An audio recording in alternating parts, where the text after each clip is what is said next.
Hi guys, welcome back to Smart Area channel. Now I will give you a tutorial how to make LinkedIn to dark mode on Android. And before that, I wanna ask you, how are you guys? So you don't miss off our videos, don't forget to like, share, and subscribe to the channel. And let's go to the started. First, we go to the LinkedIn application that you have been to install it before.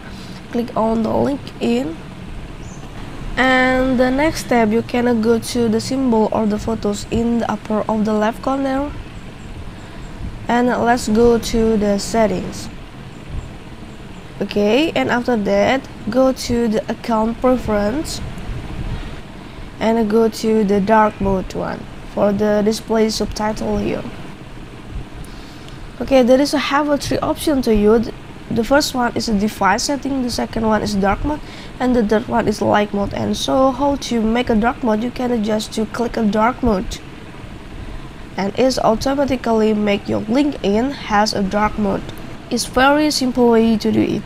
Okay, this is a tutorial how to make LinkedIn to dark mode on Android. I hope this video is useful for you. Thank you for the attention and bye.